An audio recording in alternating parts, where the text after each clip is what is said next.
What's up, family? Happy holidays and welcome back to another episode of View from the Stoops Brownstone Radio. I'm your host, KP, and this week I'd love to introduce you to a new member of our family, someone that we really have a lot of care and respect for. Sarita Wilson is a publicist out in LA, and not only is she exploring the new realms of entrepreneurship available to her, but she's also looking to make a societal impact. So without further ado, let's go. Thank you so much for taking your time out to interview you today and to reach out. I appreciate it. No. We're actually grateful that you're doing it. We really don't want to just focus on, I guess what you call the talent, the people in front of the camera on the mic, because that's not the extent of the business. So we want to talk to everybody.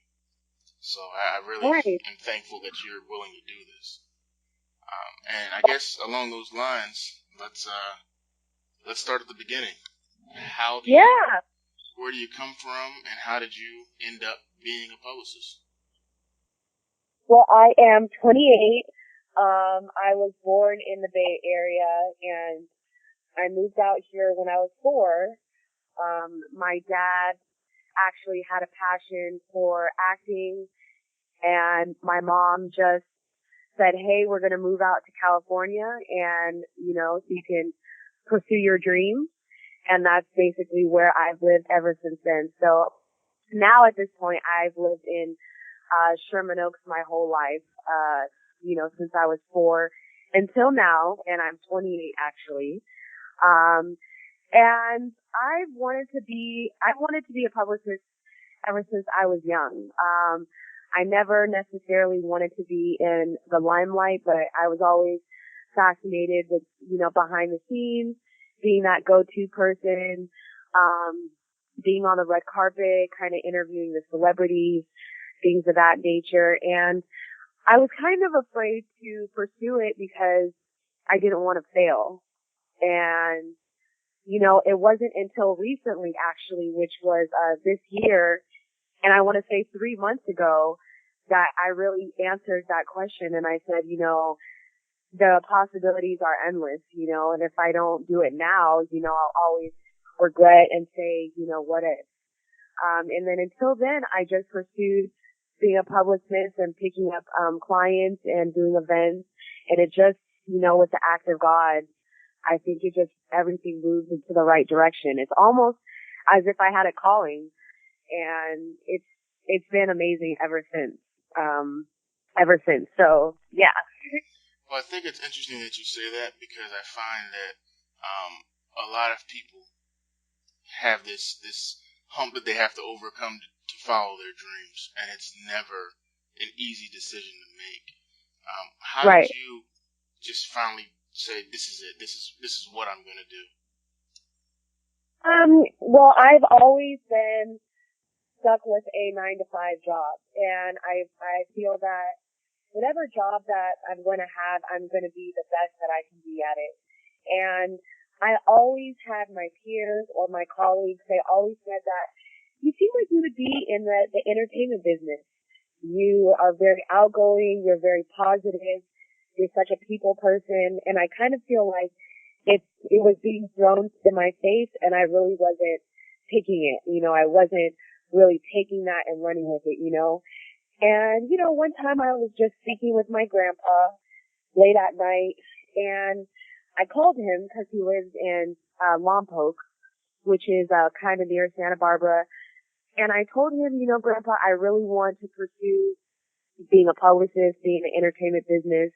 And he said, Sarita, what are you afraid of? Like, why have you not done it? You're so talented. You're such an amazing person. You can't be afraid to fail. And I said, I don't know why I'm scared to face rejection, And I think, that's natural as humans. But he said, you can't run away from things that, you have no control over. If one thing doesn't happen, then you figure out another way to make it happen. And I think after that conversation with him, I just really just became hungrier than ever, and those words of wisdom really just sparked something in me to just go after I wanted. So after that moment, I reached out to all my, contacts. I told my dad, I told people, that were in the industry.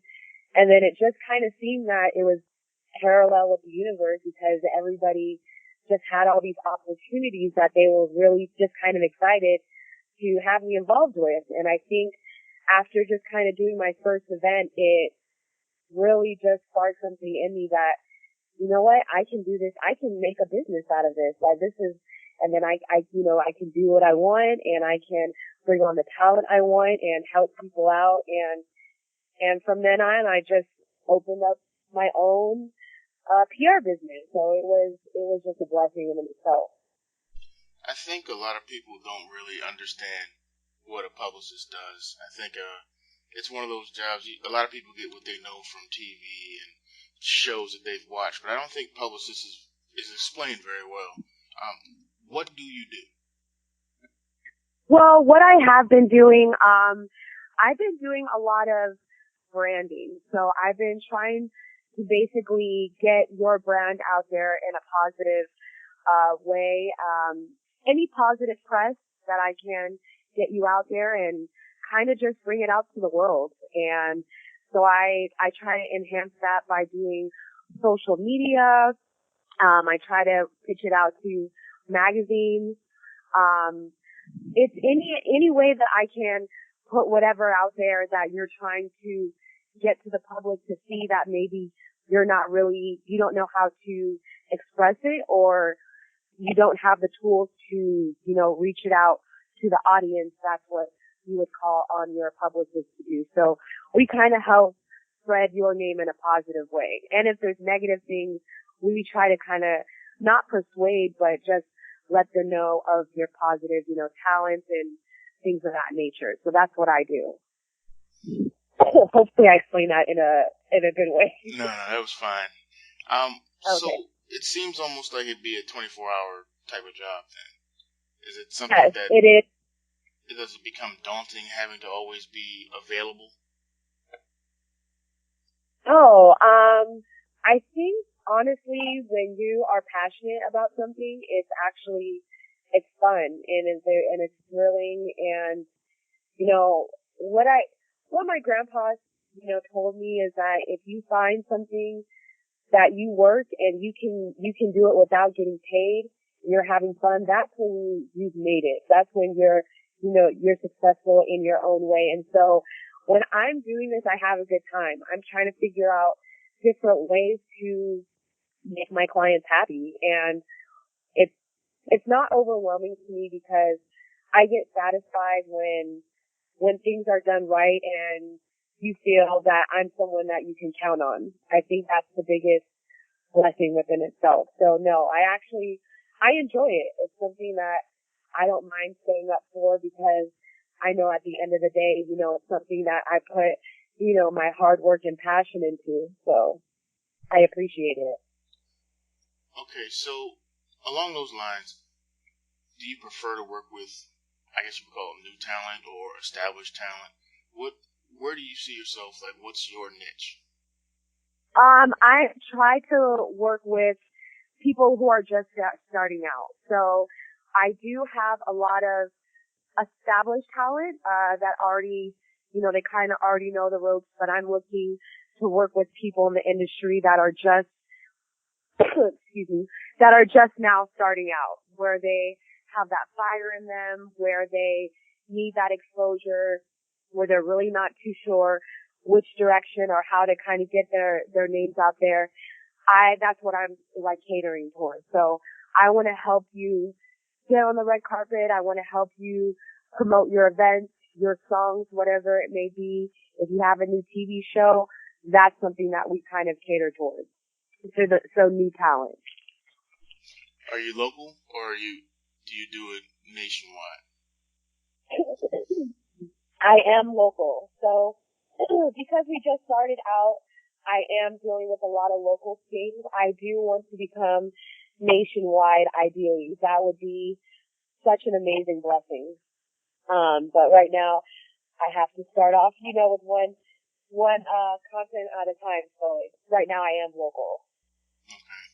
So what's been the most fulfilling aspect of being your own boss, being out there and doing your thing after all these years? I think it's very fulfilling. I have always kind of felt, that I was restricted when I was doing a 9-to-5 job.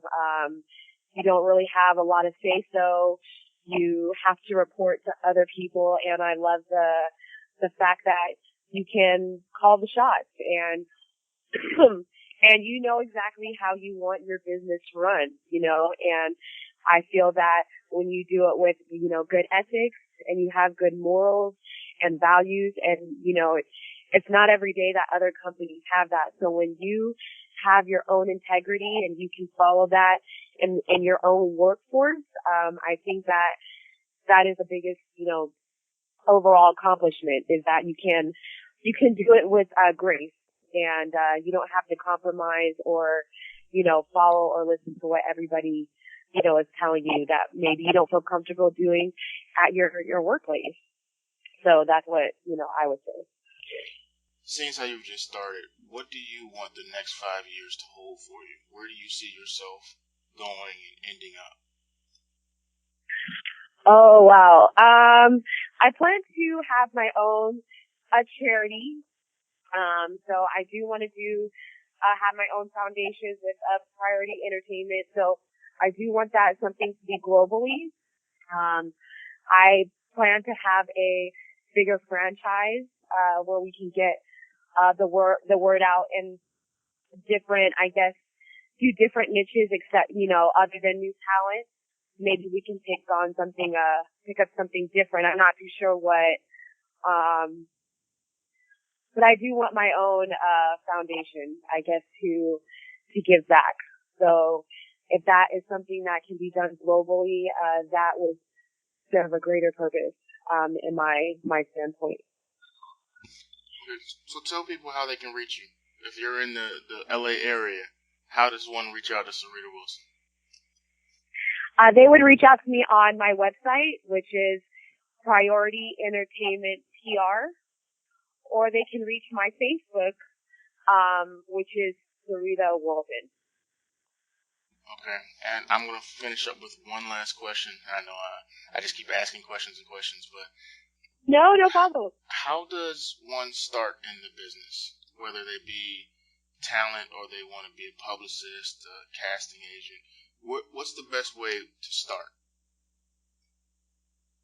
Wow. To be honest, what I did is I did a lot of networking and I was just myself. I did a lot of research in general about, what this kind of entails, but I did a lot of hands-on experience. So I would believe just trying to put yourself out there and trying to get involved with, whatever it is that you're trying to do. If it was acting or, I definitely say you should do, acting classes, but being a publicist and doing PR work, I would say to get involved with, as many events as you can. That way you can see how everything is done, in the background, how everything operates. And then at that point you can kind of gauge, what you would want to do, if you had your own company or how you would want to run it. And I think once you have that understanding and how you have a vision for it, then I think it would all fall into place. And then you can't be afraid to fail. And then that's when you would, start your own company.